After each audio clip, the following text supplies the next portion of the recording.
Si ça se faisait, j'allais vous retourner une question, c'est que l'objectif d'une formation politique, quelque part, à terme, c'est la conquête du pouvoir. Surtout un parti comme le nôtre, le Parti socialiste, c'est inimaginable qu'on se détourne de cet objectif-là avec l'histoire que nous portons, nous. Donc c'est naturel qu'aujourd'hui, le souhait ultime, on va dire, va être de retourner aux affaires, de reconquérir le pouvoir.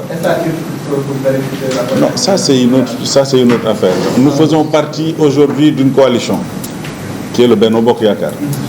Naturellement, mais même ce qui a poussé la révolte, de toute façon, ce qui a beaucoup contribué à pousser cette révolte-là, c'est que même au sein d'une coalition,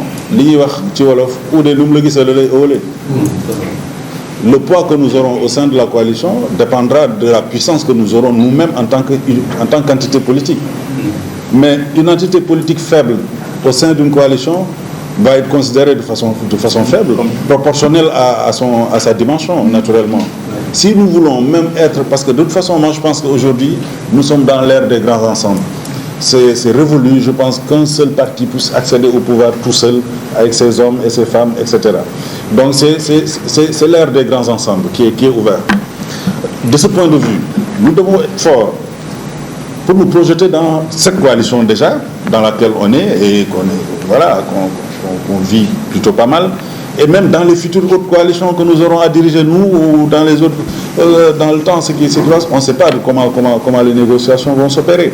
Mais en tout état de cause, l'objectif ultime d'un parti, c'est de surcroît le Parti socialiste, mais c'est de reconquérir le pouvoir. Il n'y a aucun doute là-dessus, ça. Ben, c'est ce que nous appelons de tous nos voeux. Ce que nous faisons aujourd'hui, c'est pour en arriver à un jour où nous aurons un parti suffisamment fort, avec des structures suffisamment fortes, pour pouvoir désigner. Il y a tellement de talents au sein du Parti socialiste, si vous savez, mon cher ami.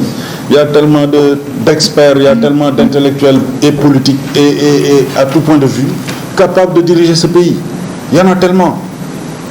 Mais nous souffrons à un moment donné, et ça n'a rien à voir avec les coalitions.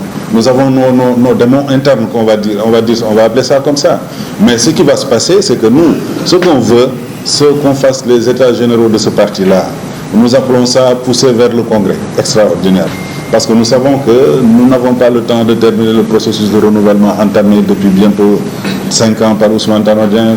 On n'y aboutira pas de ce point de vue. Il y a une urgence qui veut qu'on restructure ce parti rapidement avant les échéances déterminantes qui sont à venir et qui sont déjà arrivées. Pour faire face à ça, il faut mettre une machine de guerre tout de suite. Il faut mettre une machine de guerre avec des femmes et des hommes capacités complètement, avec un leader éclairé, avec des visions claires. Une formation politique ne se dirige pas par... Non, Ousmane Tanor Dieng était une puissance. Moi, je le cite tout le temps parce que si je me définis comme, je ne suis pas senghorien, je vais me définir comme tanoriste, moi, au sein du Parti Sénégal, au sein du Parti Socialiste, parce que c'est lui qui m'a invité dans les rangs du parti, qui m'a inoculé cette verve politique qui m'habite aujourd'hui et qui me pousse à mener des combats jusqu'à ce... Donc, tu vois. Donc, c'était une idée. Tanor était un esprit puissant. Mais